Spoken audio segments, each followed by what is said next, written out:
Awareness is power. And it could save your life. Welcome to our podcast, No Risks. I'm Heather. And I'm Lee. We're two moms, a lawyer and a nurse, who were brought together by a misfortune. Both our children were harmed by adverse drug reactions. The purpose of this podcast is to educate people on the risk of any health treatments you put in or on your body. We feel if we'd been properly informed and been our own experts, our children would not have been harmed. In today's world, with medicines being incentivized for profits, you need to educate yourself. Know the risk of health treatments, and it can protect yourself and your loved ones from being harmed. Okay, so Lee, we haven't been able to chat lately, but I wanted to make sure that we caught up on a few things. So we've had quite a few podcasts posted, have a few more coming up that are almost ready to go to post on the No Risk site. It was really striking to me, and I want to get your feedback on it too, but a theme that's come up even with some of the experts in the field that we've had on has been this idea of just the acknowledgement after you have an adverse effect from a specific drug. I just thought that was really, really, important. I knew that from the struggle my family went through, more so the struggle my son went through, trying to get health providers to acknowledge it.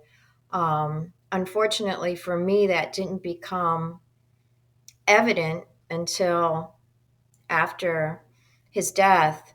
And just looking at the records and it being noted over and over again, just kind of thought we would share some thoughts about that. And I know you went through that too with Charlie. Yeah, I agree. I think that the acknowledgement is a big problem, but more importantly, even once it's acknowledged, I didn't know for the longest time, and I had to do quite a bit of digging, where to report it. Because if people aren't reporting these symptoms or side effects, then there's no record. It's that reporting that actually will hopefully create change. I mean, that's what the process is supposed to be. The adverse drug reactions reported to, say, like the FDA, or in my scenario, it would have been Health Canada.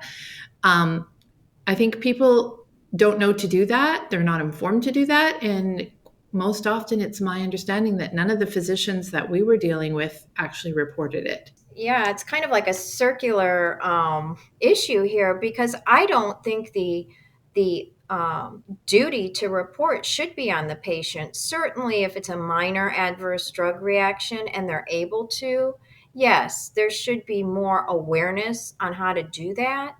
But really, the responsibility for reporting should be on the health provider. And the health provider, if a health provider won't even acknowledge that the harm is connected to the drug, and won't acknowledge the patient's complaints, and if you have a patient proffering this, I really believe everything to me correlates with this drug. I mean, how do you, it's just so tough. That's why I know in the United States with the FDA, the adverse event reporting through FAERS, and then there's also a separate one for vaccines. But, there's some projections by academics that it's for every one report, there's 10 more. There's other opinions in the field that it's much, much higher than that. So I don't even know how you extrapolate that. It's just such a real issue. Yeah. And my fear is it's only going to get worse, because now with everything that's been going on in the last couple of years, with doctors that are speaking out about side effects, to do with some of the stuff with COVID, and then being, kind of like chastised or, reprimanded for those kinds of things, people are going to be scared to report on any side effects to do with any medication. It's only going to get worse. Well, yeah, if it doesn't fit the mainstream kind of messaging,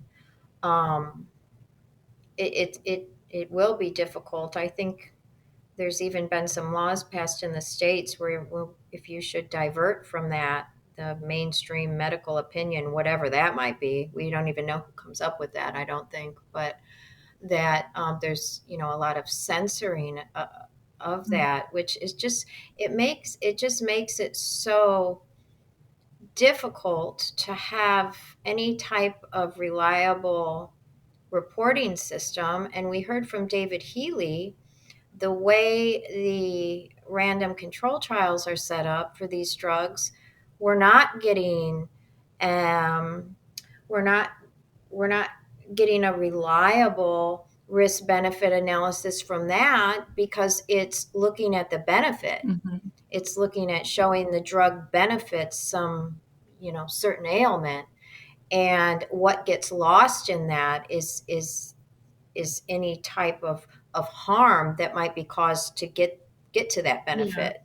I mean, I think you just sort of said the onus should be on the medical professional, but, similar to what we're sort of advocating as far as being your own expert, I really truly believe that people have to take these adverse reactions into their own hands and be the ones to figure out how to do this reporting. We should probably potentially just post on here or on our website the steps to take to report an adverse drug reaction, because I think the onus is going to have to be on each individual, or there will be no record, and then as a result, it will be very difficult to get dangerous drugs off the market without any kind of reporting. Yeah, it just seems so unfair, because you have consumers, patients, um, they're given a drug, they're not made aware of any type of risk Mhm. benefit analysis. And I do promote, that's why we're doing this, promote being your own expert. But my goodness, for people who are harmed by a drug and then they're left to try to navigate, and in many cases they're suffering horribly, like our children Mhm. were, and their parents are trying to deal with it.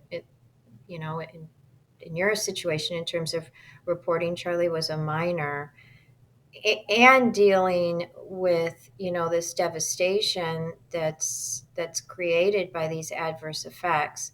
It just doesn't seem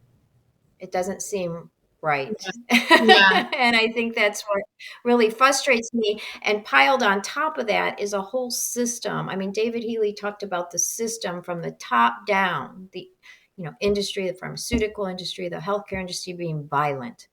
And that's, this is just another way, because we can't even rely on the information that we're giving from our regulatory agencies.